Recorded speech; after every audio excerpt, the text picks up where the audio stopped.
నమస్కారం. City cable CPC న్యూస్కు స్వాగతం. ముందుగా ముఖ్యాంశాలు.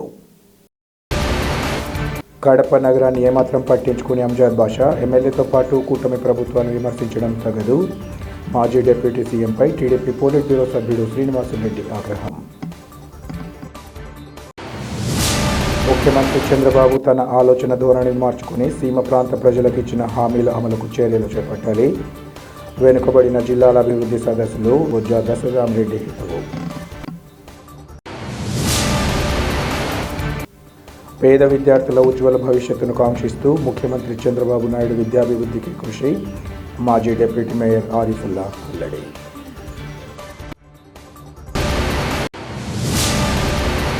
రాష్ట్ర ఉప ముఖ్యమంత్రిగా 5 ఏళ్లు కొనసాగి నగరాన్ని ఏమాత్రం పట్టించుకుని అంజద్ బాషా ప్రస్తుతం ఎమ్మెల్యేతో పాటు కూటమి ప్రభుత్వాన్ని విమర్శించడాన్ని తీవ్రంగా ఖండిస్తున్నామని టీడీపీ పోలిట్ బ్యూరో సభ్యుడు శ్రీనివాసులరెడ్డి తెలిపారు. కడప నగరంలోని తన కార్యాలయంలో ఏర్పాటు చేసిన విలేకరుల సమావేశంలో ఆయన మాట్లాడారు. నిన్నటి రోజు అంజద్ బాషా ట్యాబ్ల విషయంలో ఎమ్మెల్యే మాటలను వక్రీకరించడం సరికాదన్నారు. అసలు ఎమ్మెల్యేగా ఉప ముఖ్యమంత్రిగా 5 ఏళ్ల పాటు కొనసాగిన తాను నగరాన్ని ఏనాడు పట్టించుకున్నారా అని ప్రశ్నించారు. ఏనాడైనా కడప నగర సమస్యలపై అసెంబ్లీలో ప్రస్తావించిన ఘటన ఉందని నిలదీశారు. తన అవినీతి, అక్రమాలు, భూ కబ్జాల కారణంగా గత ఎన్నికల్లో మీ నాయకుడు నిన్ను చూసి కాదు నన్ను చూసి ఓట్లేయాలని అడిగిన విషయం ప్రజలు మర్చిపోలేదన్నారు. ప్రస్తుతం ఒక మహిళా ఎమ్మెల్యే నగర సమస్యలపై అసెంబ్లీలో ప్రస్తావిస్తుంటే దాన్ని జీర్ణించుకోలేక విమర్శలు చేయడం తగదన్నారు. కడప నగరంలోని నీటి సమస్యపై ప్రజల వద్దకు వెళితే వారే సమాధానం చెప్తారన్నారు. మినిస్టర్ కాలనీ పేరుతో ప్రభుత్వ భూమిని స్వాధీనం చేసుకుని తన తమ్ముడు చేసిన భూ కబ్జాలతో సామాన్య ప్రజలు ఇబ్బందులు పడుతున్నట్లు ఆయన తెలిపారు. తనకు సంస్కారం ఉన్నందున గత ఎన్నికల సందర్భంగా తాను చేసిన వ్యాఖ్యలకు తగిన చర్యలు తీసుకోలేదన్నారు. భవిష్యత్తులో ఇలాంటి ఆరోపణలు చేస్తే తమ పార్టీ నాయకులు, కార్యకర్తలు సహించరన్నారు. ఈ సమావేశంలో పలువురు మైనార్టీ నాయకులు, కార్యకర్తలు పాల్గొన్నారు.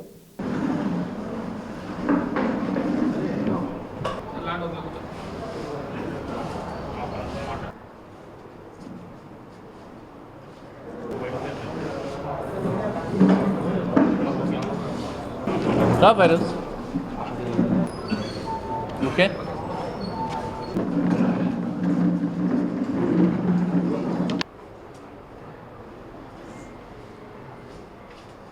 నిన్న అంజద్ బాషా గారు ప్రెస్ మీట్ చూశా. ట్యాబ్ల విషయంలో శ్రీనివాసరెడ్డి పిల్లలంట, మాధవిరెడ్డి పిల్లలంట, లోకేష్ పిల్లలంట, మరి పవన్ కళ్యాణ్ పిల్లలే ట్యాబ్లు వాడాలని మాట్లాడుతున్నాడు. ప్రభుత్వం ట్యాబ్లు ఇచ్చింది. ట్యాబ్ల వల్ల ఎక్కడైనా మిస్యూజ్ అవుతుందేమో పరిశీలించండి అని చెప్పి మాత్రం ఎమ్మెల్యే మాట్లాడితే నిన్న అంజద్ బాషా గారు మాట్లాడతారు దాని మీద ఏమి తెలుసు అని చెప్పి. 10 సంవత్సరాలు నువ్వు ఎమ్మెల్యేగా ఉన్నావు, మంత్రిగా ఉన్నావు. నీ పరిస్థితి ఏందో నగర ప్రజలకు అందరికీ తెలుసు. నీకు ఆ స్థాయి లేదు. నిన్ను చూసి ఓట్లేరు, నన్ను చూసి ఓట్లేయండి అని చెప్పి జగన్మోహన్ రెడ్డి గారు ఎన్నికల సందర్భంగా చెప్పిన మాట నువ్వు మర్చిపోయినావా అని అడుగుతూ ఉండా. మీ నాయకుడే నీ స్థాయి గుర్తించినాడు. మీ నాయకుడే నిన్ను చూసి ఓటేయకుంటే నన్ను చూసి ఓటేయండి అని మాట్లాడినాడు. నువ్వు కూడా 6 నెలల తర్వాత నోరిప్పి విమర్శించే స్థాయికి వచ్చినావా భాషా గారు? నువ్వు మాట్లాడదాంట్లో ఏమైనా అర్థం ఉందా? 10 సంవత్సరాలు ఎమ్మెల్యేగా, మంత్రిగా ఉండి ఒక్కరోజైనా నియోజకవర్గ సమస్యల మీద నువ్వు అసెంబ్లీలోనో నీ క్యాబినెట్లోనో మాట్లాడినావా? ఈరోజు ఒక మహిళా శాసనసభ్యురాలు వచ్చి నగర సమస్యల మీద అసెంబ్లీలో ప్రజా వేదికల మీద మాట్లాడుతూ ఉంటే జీర్ణించుకోలేక దాన్ని కూడా నువ్వు విమర్శిస్తాండవా? కడప నగరంలో నీటి సమస్య లేదని మాట్లాడుతున్నావు. వస్తావా నువ్వు మాతో? వస్తావా? 5 సంవత్సరాలు ఉప ముఖ్యమంత్రిగా ఉన్నావు. ఏమి చేసినావు నువ్వు? వస్తావా? వీధులు లేకపోదాం, నీళ్ళ సమస్య ఉందో లేదో ప్రజలు చెప్తారు.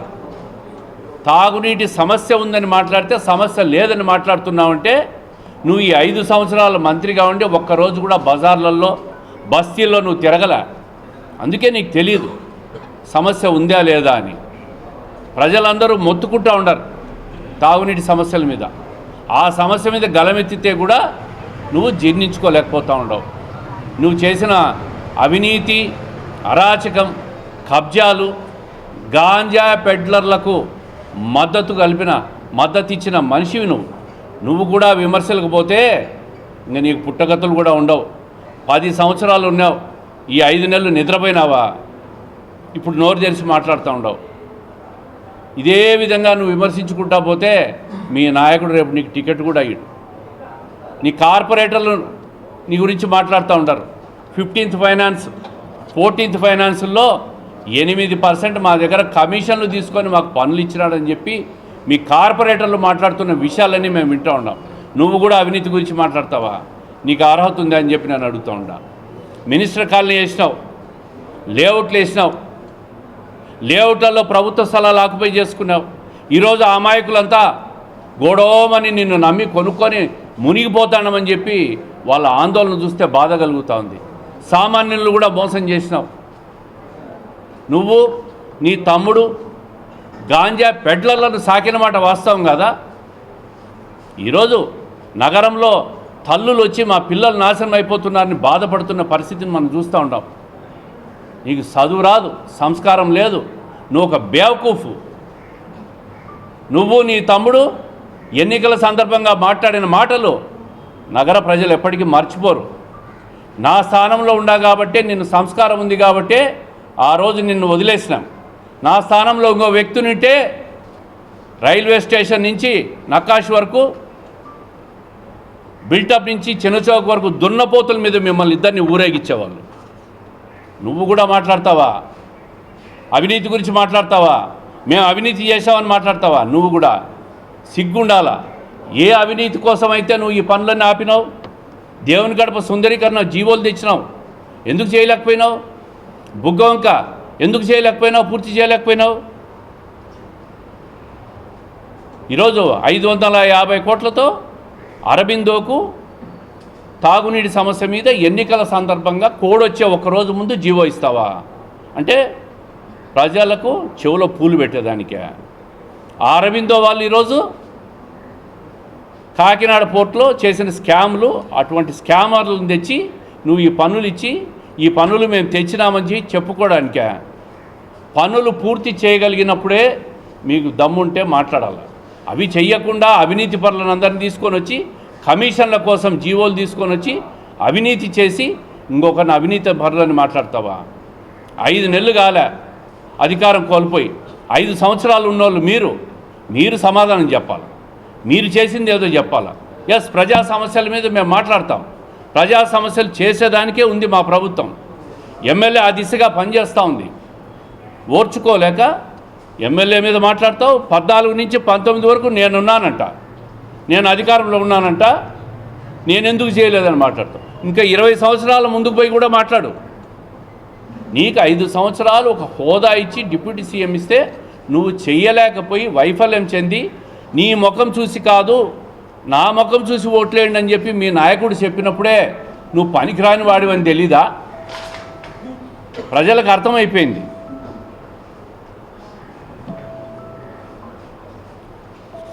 ఈ విధంగా ఇంకొకసారి అనవసరంగా అవినీతి ఇష్యూస్ మాకు అంటగట్టే విధంగా నువ్వు మాట్లాడితే మేం సహనం వహిస్తామేమో, కానీ మా చుట్టుపక్కల ఉన్న మా నాయకులు, మా క్యాడరు, మా కార్యకర్తలు సహనం వహిస్తారో లేదో ఆ గ్యారెంటీ నేను ఇవ్వలేను భాషా గారు. ఇంకా మీద మాట్లాడేటప్పుడు ఎప్పుడైనా అవినీతి, అనవసరమైన అభాండాలు వేసే విషయాలు మానుకొని ఒక రాజకీయంగా మాట్లాడితే, ఒక అభివృద్ధి చేయలేదనో చేసినారనో రాజకీయ విమర్శలు చేస్తే బాగుంటుందని చెప్పి నీకు సలహా ఇస్తాడా? ఏది ఏమైనా మీ నాయకుడు నీ స్థాయిని ఎన్నికలప్పుడే గుర్తించేసినాడనే విషయాన్ని నువ్వు మర్చిపోవద్దు. అదే ముఖ్యమంత్రి చంద్రబాబు నాయుడు తన ఆలోచన ధోరణిని మార్చుకుని రాయలసీమ ప్రాంత ప్రజలకు ఇచ్చిన హామీల అమలుకు తగిన చర్యలు చేపట్టాలని రాయలసీమ సాగునీటి సాధన సమితి అధ్యక్షుడు బుజ్జ దశరామిరెడ్డి హితవు పలికారు. కడప నగరంలోని ఇంజనీర్స్ భవనంలో అఖిలపక్షం ఆధ్వర్యంలో వెనుకబడిన జిల్లాల అభివృద్ధి పేరుతో సదస్సును నిర్వహించారు. ఈ సదస్సులో పాల్గొన్న దశరామిరెడ్డి మాట్లాడుతూ, గత ఎన్నికల్లో టీడీపీకి చరిత్రలో ఎన్నడూ లేనంతగా సీమవాసులు సీట్లను కట్టబెట్టడం జరిగిందన్నారు. ఇటువంటి తరుణంలో సీమకు మేలు చేయకపోగా అమరావతి జపం చేయడం తగదన్నారు. గత ఎన్నికలతో పాటు గెలిచిన తర్వాత కూడా చంద్రబాబు సీమకు అనేక హామీలు ఇచ్చారని, ఆయా హామీలను ఆయన నిలబెట్టుకోవాలని అన్నారు. అయితే కూటమి ప్రభుత్వ విధానాలను అందుకు అనుగుణంగా లేకపోవడం బాధాకరమన్నారు. కృష్ణ, తుంగభద్ర నదులు పరవళ్లు తొక్కుతూ ప్రవహిస్తున్న సీమలోని 20 లక్షల ఎకరాల ఆయకట్టుకు నీరు రాని పరిస్థితి నెలకొందన్నారు. సీమలోని అనేక ప్రాజెక్టులు తెగిపోతే పట్టించుకున్న దాఖలాలు లేవని ఆరోపించారు. రాష్ట్రంలో రాయలసీమ వాటా 43% ఉంటే బడ్జెట్లో కేవలం 6 నుంచి 10% నిధులు ఇస్తుండటంతో ఏ ప్రాజెక్టు కూడా పూర్తి చేసుకోలేని దుస్థితిలో ఉన్నామన్నారు. ఇప్పటికైనా రాయలసీమ వాసుల ఆత్మగౌరవాన్ని దెబ్బతీసే పనులను మానుకోవాలని, లేని పక్షంలో తగిన మూల్యం చెల్లించుకోవాల్సి వస్తుందని ఆయన హెచ్చరించారు. ఈ సమావేశంలో పలు సంఘాలు ఇంకా పార్టీ నేతలు పాల్గొన్నారు. తెలుగుదేశం పార్టీకి చరిత్రలో ఎప్పుడూ లేనంత మెజార్టీని రాయలసీమను ఇవ్వడం జరిగింది. చంద్రబాబు నాయుడు గారు అనేక హామీలు ఇచ్చారు. అదేవిధంగానే గెలిచిన తర్వాత కూడా రాయలసీమ నా హృదయంలో ఉంది, రాయలసీమకు అన్ని అభివృద్ధి కార్యక్రమాలు నేను చేపడతానని చెప్పిన మాటను నిజం చేసుకోవాల్సిన తరుణం ఈరోజు ఆసన్నమైంది. అయితే 5 నెలల కాలంలో ప్రభుత్వం యొక్క విధానాలు మాత్రం ఆ విధంగా లేవన్నది స్పష్టంగా అర్థమవుతూ ఉంది. ఈరోజు కృష్ణా, తుంగభద్ర నదులు పరవళ్లు తొక్కుతూ నీళ్లు ప్రవహిస్తున్నప్పటికీ కూడా రాయలసీమలో కట్టిన 20 లక్షల ఎకరాల ఆయకట్టు కూడా నీరు రాని పరిస్థితి ఉంది. అనేక ప్రాజెక్టులు, అన్నమయ్య ప్రాజెక్టు కానీ, అలగునూరు రిజర్వాయర్ కానీ తెగిపోతే దాని గురించి ఈ 5 నెలల కాలంలో కూడా పట్టించుకొని ప్రభుత్వాన్ని ఈరోజు మనం చూస్తూ ఉన్నాం. ప్రభుత్వం వచ్చిన తర్వాత అదేవిధంగా అనేక ప్రాజెక్టులు డిఫంక్ట్ అయిపోయి ఉన్నాయి.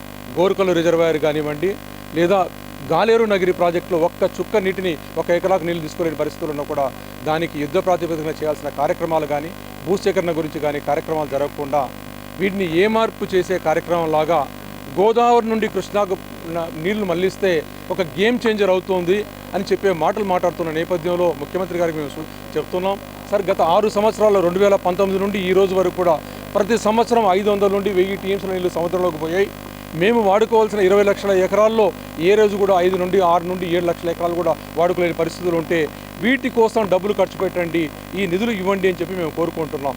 ఈరోజు రాయలసీమ ఆంధ్రప్రదేశ్లో 43% భూభాగం ఉంటే మీరు బడ్జెట్లో 7%, 8%, 10% నిధులు ఇస్తూ ఏ ప్రాజెక్టు కూడా ముందుకు పోకుండా మాటలు చెప్తున్న ప్రభుత్వాలను మనం చూసాం. ఆ విధంగా కాకుండా మీరు 43% నిధులు కేటాయిస్తూ రాయలసీమలో ఉన్న అన్ని ప్రాజెక్టులు కూడా త్వరితగతిన పూర్తి అయ్యేలాగా చేయాలని చెప్పి ఒక డిమాండ్ని ఈరోజు అఖిలపక్షం ముందు ఉంచుతున్నాం. అదేవిధంగా రాష్ట్ర విభజన చట్టంలో గాలేరు నగిరి, హంద్రీనేవ, తెలుగుగంగ, వెలుగొండ ప్రాజెక్టులు పూర్తి చేయాలంటే 10 సంవత్సరాలైనా ఒక అడుగు ముందుకు వేయని వైనాన్ని మనం చూస్తున్న నేపథ్యంలో వాటిని మీరు ఈరోజు పోలవరానికి, అమరావతికి ఏ విధంగా ప్రాధాన్యత ఇస్తున్నారో దానికంటే ఎక్కువ ప్రాధాన్యత ఇచ్చి నిర్మించాల్సిన అవసరం ఉంది, దానికి నిధులు కేటాయించిందని చెప్పి మేము కోరుకుంటూ ఉన్నాం. అదేవిధంగానే ఈరోజు శ్రీబాగ్ ఒడంబడికను గౌరవిస్తూ గత ప్రభుత్వం అనేక కార్యాలయాలు, ఎలక్ట్రిసిటీ రెగ్యులేటరీ కమిషన్ కార్యాలయం, అదేవిధంగా human rights commission, Lok Adalat, లా యూనివర్సిటీ, అదేవిధంగా ఉర్దూ యూనివర్సిటీని కొప్పర్లలో శిక్షణా కేంద్రాన్ని తీసుకొస్తే వీటిని తరలించే కార్యక్రమం చేపడుతున్నారంటే ముఖ్యమంత్రి గారికి మేము హితవు పలుకుతున్నాం. మీ ప్రభుత్వానికి, తెలుగుదేశం పార్టీకి ఎప్పుడు లేనంత మెజార్టీ వచ్చిందంటే మిమ్మల్ని విశ్వసించారు రాయలసీమ ప్రజలు.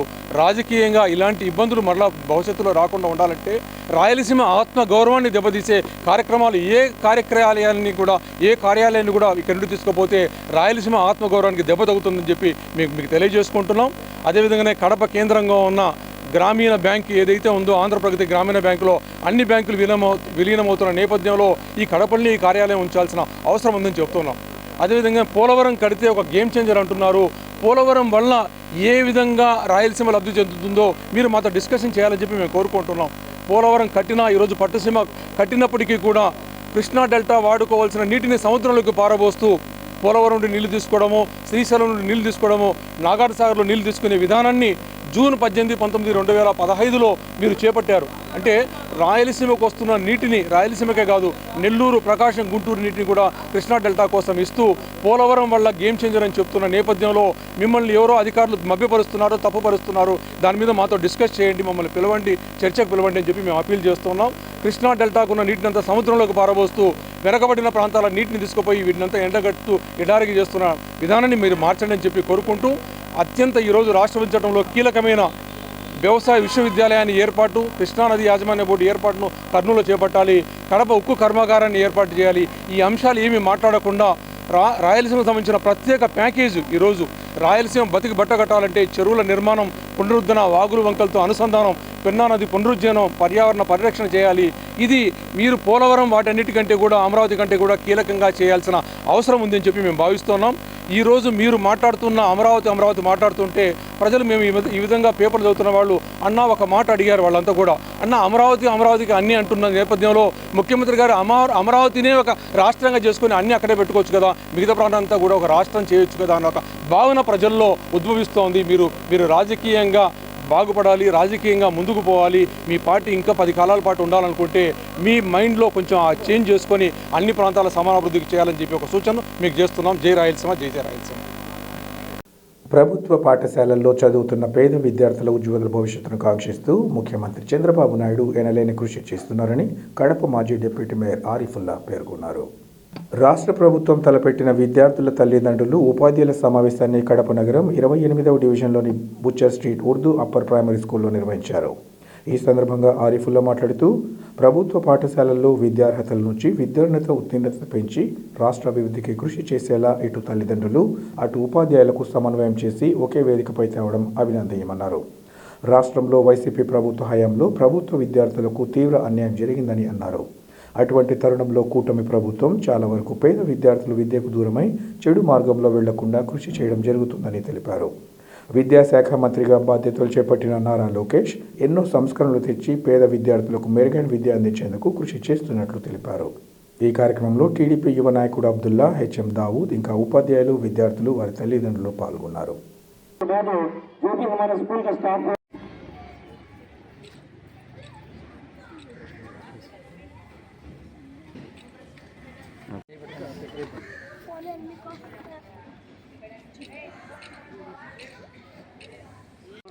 हर मरहले में क्या सा काम बोले तो कर डाल दो।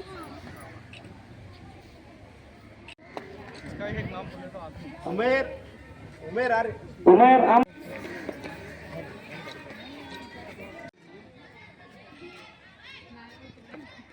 रंग अच्छा होगा बेटा तो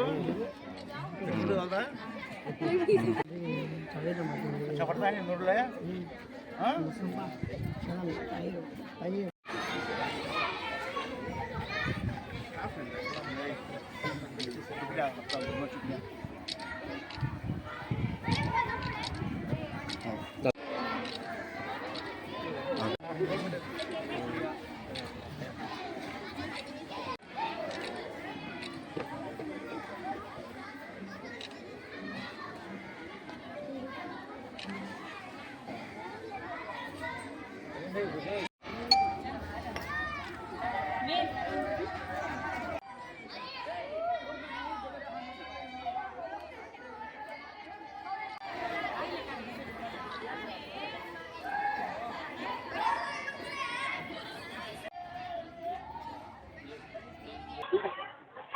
అందరికీ నమస్కారం. ఈరోజు రాష్ట్ర వ్యాప్తంగా తల్లిదండ్రులు ఉపాధ్యాయులు మీటింగ్ ప్రోగ్రాం మన ప్రియతమైన నాయకులు మన ఆంధ్రప్రదేశ్ ముఖ్యమంత్రి చంద్రబాబు నాయుడు గారు ఈరోజు బాపట్లలో ఈ ప్రోగ్రాంలో పాల్గొని తల్లిదండ్రులని ఉపాధ్యాయులని ఒక డాష్ మీద తెచ్చి డెవలప్మెంట్ ఎట్లా జరగాల అనేది ఒక అవగాహన సదస్సు మాదిరిగా పిల్లలతో సహా తల్లిదండ్రులు ఉపాధ్యాయులని ఒక డాష్ మీద తెచ్చి వాళ్ళని ఏ విధంగా ముందుకు పోతే పిల్లలు భవిష్యత్తులో వాళ్ళు గవర్నమెంట్ స్కూల్లో పెద్ద ర్యాంక్లో పోతారు, పెద్ద ఉద్యోగాలు రావాలా అని ఉద్దేశంతో మన చంద్రబాబు నాయుడు గారు, విద్యాశాఖ మంత్రి నారా లోకేష్ గారు, అదేవిధంగా ఈరోజు కడపలో మన ఉప ముఖ్యమంత్రి పవన్ కళ్యాణ్ గారు కూడా మన కడపలోనే ఈరోజు ప్రోగ్రాం జరిగింది. అదేవిధంగా మన బుచ్చర్ డిస్ట్రిక్ట్లో upper class Urdu medium school, Urdu and English medium స్కూల్లో మనం ప్రోగ్రాం జరిపించుకున్నాము. ఇక్కడి నుంచి తల్లిదండ్రులు ఉపాధ్యాయులు మేమందరము కలిసి ఒక మీటింగ్ పెట్టుకుంటే ఇక్కడ తల్లిదండ్రులు వచ్చి అప్పర్ క్లాసు 8 వరకు ఉంది స్కూలు. ఆ స్కూల్లో మా పిల్లలకి చాలా సేఫ్టీ ఉంది. ఈ పక్కన మనకు 9వ 10వ తరగతి కూడా మనకు మీరు నారా లోకేష్ గారికి చెప్పి తెస్తే చాలా బాగుంటుందని వాళ్ళు డిమాండ్స్ పెట్టారు. వాళ్ళ డిమాండ్స్కి కూడా మీరు మీ తరఫు నుంచి, మీ హెడ్ మాస్టర్ తరఫు నుంచి డిఓ గారు కూడా పంపించండి. అదేవిధంగా నాకు కూడా ఒక లెటర్ ఇవ్వండి. నేను కూడా నారా లోకేష్ గారితో కలిసి మీ ఏమైనా ఉంటే సమస్యలు కూడా తీర్చేదానికి ఆయన ముందు ఉంటారు. ఎటువంటి పరిస్థితుల్లో ఆయన డెవలప్మెంట్స్ కావాలా, పిల్లలు బాగా చదువుకొని ఉద్యోగాల్లో చేరాలా గవర్నమెంట్ స్కూల్లో అనేది ఉద్దేశంతోనే ఈ ప్రోగ్రాం జరిపిస్తున్నారు. ఇంతకుముందు మన మాజీ ముఖ్యమంత్రులు జగన్మోహన్ రెడ్డి ప్రతి స్కూల్కు ఏదో చేస్తారు అని ఆశపడి పేరెంట్స్ అయితే ఏమి, టీచర్స్ అయితే ఏమి చాలా ఆశ పెట్టుకుని ఉన్నారు. వాళ్ళు చేసింది ఏం కాదు, శూన్యము. ఇప్పుడు చంద్రబాబు నాయుడు గారు ఈ అంతా దృష్టిలో పెట్టుకుని నారా లోకేష్ గారు ఈ డెవలప్మెంట్స్కు ఎటువంటి అడ్డకం లేకుండా చేసి పిల్లల్ని ముందుకు తెస్తామని ఆ ఉద్దేశంతో ఈ ప్రోగ్రామ్స్ కూడా పెట్టడం జరిగింది. కడప ముస్లింలకు తగిన గౌరవాన్ని కల్పిస్తూ రాష్ట్ర వక్ఫ్ బోర్డులో కడప వాసికి స్థానం కల్పించడాన్ని స్వాగతిస్తున్నామని టీడీపీ పోలిట్ బ్యూరో సభ్యుడు శ్రీనివాసులరెడ్డి తెలిపారు. కడప నగరం 7 రోడ్ల కూడలి మసీదు మతవల్లి హజరత్ దావుద్ బాషాకు రాష్ట్ర వక్ఫ్ బోర్డులో స్థానం కల్పించడంపై Kadapa MLA Madhavi Reddy, polit bureau సభ్యులు శ్రీనివాసులరెడ్డి ఆయనను ఘనంగా సత్కరించారు. అనంతరం శ్రీనివాసులరెడ్డి మాట్లాడుతూ ఎమ్మెల్యే వినతి మేరకు రాష్ట్ర ముఖ్యమంత్రి చంద్రబాబు నాయుడు దావుద్ బాషాకు పదవి కట్టబెట్టడం జరిగిందన్నారు. కడప ముస్లిం సమాజం పట్ల సీఎంకు ఉన్న అభిమానం ఈ నియామకం ద్వారా తెలియజేస్తుందని వివరించారు. అనంతరం వక్ఫ్ బోర్డు సభ్యులు దావుద్ బాషా తన నియామకంపై స్పందిస్తూ తనను గౌరవిస్తూ వక్ఫ్ బోర్డులో ప్రాతినిధ్యం కల్పించడంపై ముఖ్యమంత్రితో పాటు ఎమ్మెల్యే మాధవిరెడ్డి, శ్రీనివాసరెడ్డిలకు ధన్యవాదాలు తెలియజేశారు. రాష్ట్రంలోని వక్ఫ్ ఆస్తుల పరిరక్షణకు, ఆక్రమిత భూముల స్వాధీనానికి తమ వంతుగా కృషి చేస్తానని ఈ సందర్భంగా తెలిపారు. ఈ కార్యక్రమంలో పలువురు ముస్లిం ప్రముఖులు, దావుద్ బాషా సహచరులు పాల్గొన్నారు. కడప మైనారిటీస్కు ఒక సముచిత స్థానం కల్పించాలని చెప్పి ముఖ్యమంత్రి గారిని కోరిన వెంటనే కడప నగరంలో ఉన్న ముస్లింలకు, దాంట్లో ముఖ్యంగా ముతవల్లీలు 7 రోడ్స్ మసీదు పీఠాధిపతులు ముతవల్లీలకు గౌరవం ఇస్తూ రాష్ట్ర వక్ఫ్ బోర్డులో స్థానం కల్పించడం, ఇది కడప ముస్లిం మైనారిటీలకు తెలుగుదేశం కూటమి ప్రభుత్వం వచ్చిన తర్వాత గౌరవ ఎమ్మెల్యే గారి కోరిక మేరకు ముఖ్యమంత్రి గారు కడపకు ఒక గౌరవం ఇస్తూ, ముస్లిం మైనారిటీలకు గౌరవం ఇస్తూ దావుద్ బాషా గారిని వక్ఫ్ బోర్డులో నియమించడం జరిగింది.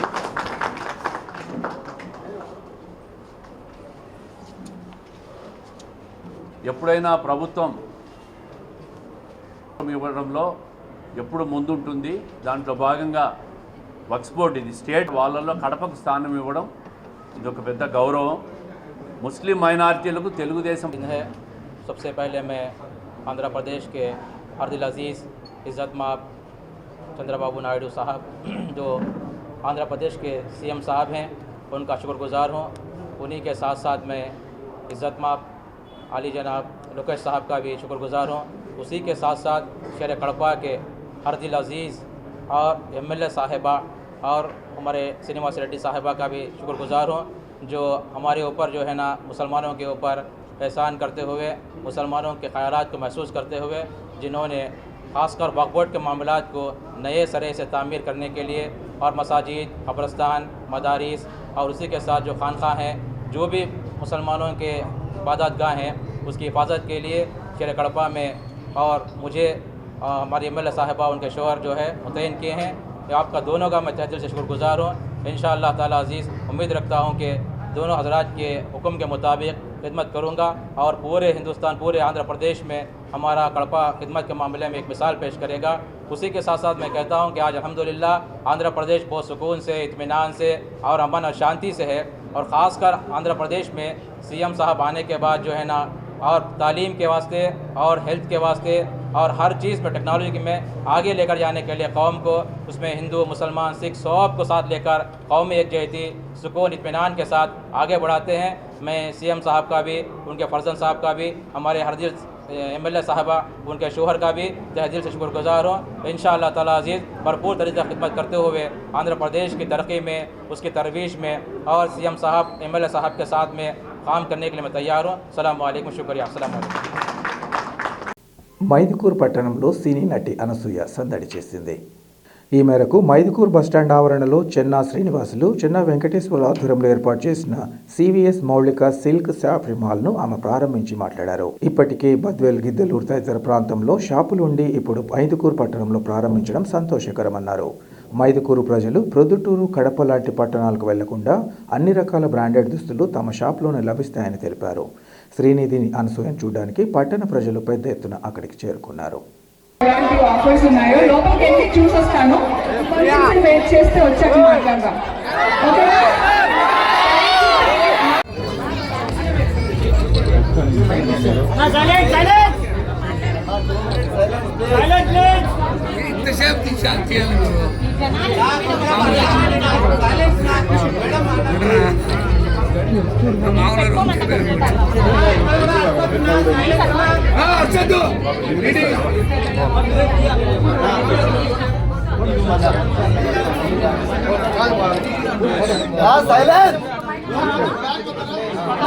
కొద్దిగా సైలెంట్ గా ఉండండి.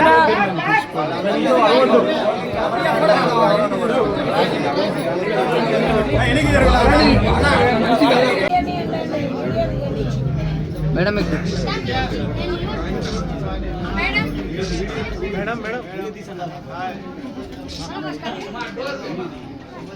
సారీస్ ఒకప్పుడు చాలా ఇబ్బంది ఉండేది నాకు.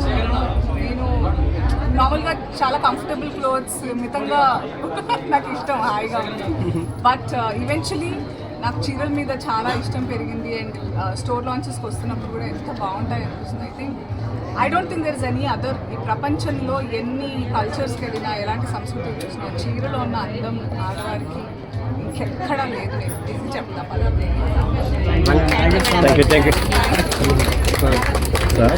Thank you so much.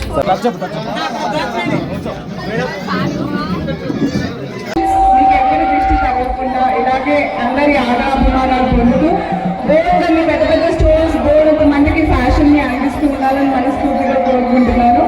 నేను మన బద్వేల్కి శ్రీ సివి మౌలిక సిల్క్స్ ఎలాంటి ఫ్యాషన్ తీసుకొచ్చారో, ఎలాంటి ఆఫర్స్ ఉన్నాయో లోపలికి వెళ్ళి చూసొస్తాను. కొంచెం వెయిట్ చేస్తే వచ్చాక మాట్లాడదాం. ఓకేనా? దౌర్జన్యంగా తమ ఇంటిని కూల్చిన వారిపై చర్యలు తీసుకోవాలని బాధితుడు నాగేంద్రరావు డిమాండ్ చేశారు. దౌర్జన్యపూరితంగా వ్యవహరించారన్నారు. ప్రకాష్ నగర్లోని తమ ఇంటిని కరెంటు కట్ చేసి జేసీబీతో కూల్చడం దారుణమన్నారు. ఈ విషయంపై పోలీసులు కూడా సమాచారం తెలిపామన్నారు. కడప నగరం ప్రకాష్ నగర్లోని స్థలాన్ని 40 ఏళ్ల క్రితం తమ తండ్రి పోలీస్ శాఖలో CBCID retired SI Chengaiah plot number 85కు సంబంధించి 5 సెంట్ల స్థలాన్ని నాగిరెడ్డి భార్య కె ఓబులమ్మ దగ్గర కొనుగోలు చేశారన్నారు. ఆ స్థలం తమ తల్లిదండ్రుల పేరు మీద రిజిస్టర్ చేయించి ఉన్నట్లు ఆయన తెలిపారు. ఆ స్థలంకు సంబంధించిన డాక్యుమెంట్స్ తమ దగ్గర ఉన్నాయని, అయినప్పటికీ గతంలో కూడా తమ ఇంటిపై దాడి చేశారని అన్నారు. వీరి వల్ల తమకు ప్రాణహాని ఉందని ఆందోళన వ్యక్తం చేశారు. తమ ఇంటిని కూల్చిన వారిపై చర్యలు తీసుకొని తమకు న్యాయం చేయాలని ఆయన అధికారులకు విజ్ఞప్తి చేశారు. వార్తలు ముగించే ముందు ముఖ్యాంశాలు మరోసారి.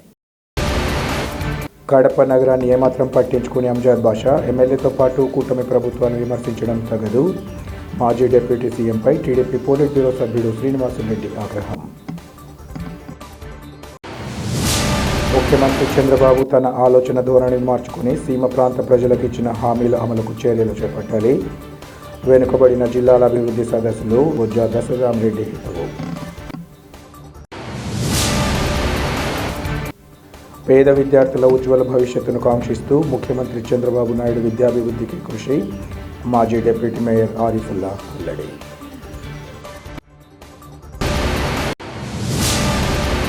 సిటీ కేబుల్ సిపిసి న్యూస్ ఇంతటితో సమాప్తం. నమస్కారం.